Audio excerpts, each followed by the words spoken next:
नमस्कार मित्रों। आज का हमारा टॉपिक रहेगा ज्योतिष का कुंडली के रहस्य। आपके जीवन साथी कैसा होगा? जीवन साथी का निर्णायक भाव सप्तम भाव होता है। सप्तम भाव है जीवन साथी के संदेश। हर एक के मन में ये भाव रहता है कि मेरा जीवन साथी कैसा होगा, क्या वह सुंदर होगा, किस क्षेत्र से होगा, समझदार होगा, अमीर होगा, और सबसे बड़ी बात, हमारी शादी के बाद रिश्ता सुखी रहेगा या नहीं रहेगा। हैरानी की बात है कि हमारे कुंडली में गुप्त संकेत पहले से लिखे होते हैं। आज हम खोलेंगे सप्तम भाव के रहस्य, पहले शास्त्रीय शास्त्रों से, भारतीय शास्त्रों से, और फिर विश्व प्रसिद्ध पश्चिमी ज्योतिषियों की दृष्टि से, और उन दोनों को जोड़कर निष्कर्ष निकालेंगे कि वास्तविक स्थिति क्या है। तो बने रहिए अंत तक, क्योंकि आपकी कुंडली आपके जीवन साथी के बारे में बहुत कुछ कहती है। सबसे इम्पोर्टेंट है मूल ग्रंथ बृहद पाराशर होरा शास्त्र। पाराशर सप्तम भाव को कलत्र भाव कहते हैं, यानी जीवन साथी, विवाह, दाम्पत्य सुख और साझेदारी का भाव। और जीवन साथी का पूरा चित्र एक भाव से नहीं हो सकता है, कई कारकों से मिलकर बनता है। नीचे मुख्य संकेत देखिए। सप्तम भाव कारक है, क्या दिखाता है? जीवन साथी का मूल स्वभाव, वैवाहिक सुख।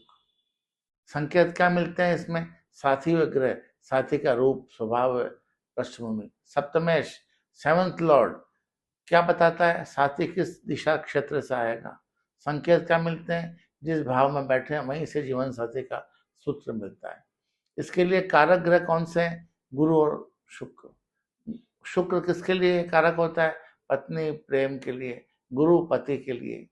और इनका बल व स्थिति प्रेम सम्मान का स्तर दिखाता है। और माइक्रोस्कोपिक करें तो नवांश D9 साथी का गुप्त वास्तविक स्वभाव, और विवाह का सबसे सूक्ष्म मतलब सच्चा दर्पण होता है। इसलिए मैं कहते हैं शादी में कि नवांश कुंडली मिलाओ। नवांश कुंडली मिलाना बहुत जरूरी है। शास्त्रों में शुक्र पुरुष के लिए पत्नी का व प्रेम का कारक है, जबकि गुरु स्त्री के लिए पति का कारक माना जाता है। सबसे बड़ा रहस्य नवमांश D9। शास्त्र कहते हैं कि जीवन साथी का असली स्वभाव नवमांश में स्पष्ट होता है, लग्न कुंडली में नहीं होता है। मंत्रेश्वर की फल दीपिका और कल्याण वर्मा की सारावली में सप्तम भाव को दाम्पत्य सुख, साझेदारी और आकर्षण का केंद्र माना गया है। सार, शास्त्र में जीवन साथी का चित्र सप्तम भाव, सप्तमेश, कारक और नवमांश, इन सब के मेल से बनता है। अब आप वेस्टर्न व्यू देख लें। वेस्टर्न एस्ट्रोलॉजर क्या कहते हैं? वेस्टर्न एस्ट्रोलॉजर सप्तम भाव को कहते हैं हाउस ऑफ पार्टनरशिप या डिसेंडेंट। असेंडेंट कहते हैं लग्न को, और डिसेंडेंट कहते हैं सप्तम भाव को। या हाउस ऑफ पार्टनरशिप मतलब साझेदारी का भाव।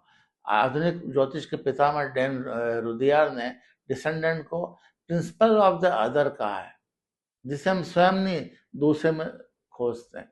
प्रसिद्ध ज्योतिषी लिज ग्रीन ने समझाया, जीवन साथी अक्सर हमारा दर्पण प्रोजेक्शन होता है, हम अपने अनदेखे गुण में देखते हैं।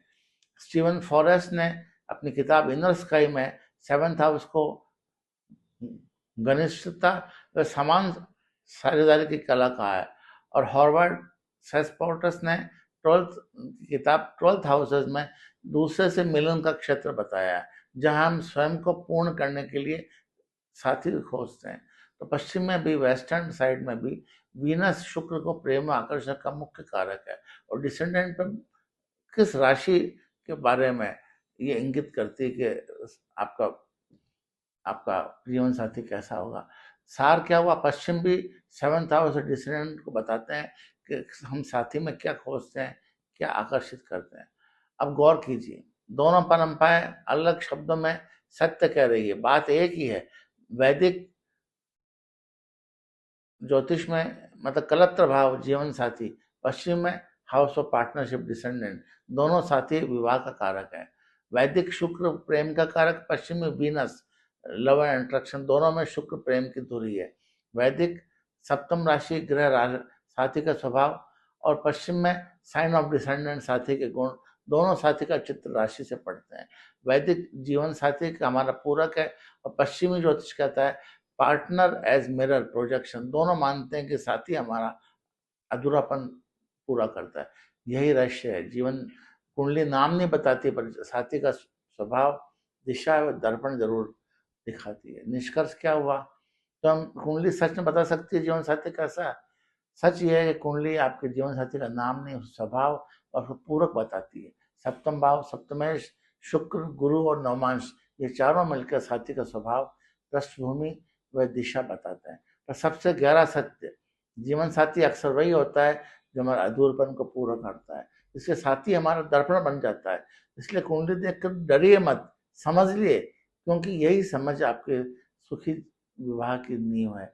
जैसा शास्त्र कहते हैं और पश्चिम भी मानता है, अपने जीवन साथी को जानने से पहले स्वयं को जानना जरूरी है। आपको अगर ये हमारा विश्लेषण पसंद आया तो आप इसे लाइक कीजिए, शेयर कीजिए और कमेंट कीजिए, तो इसका वास्तविक अर्थ समझ में आएगा। धन्यवाद।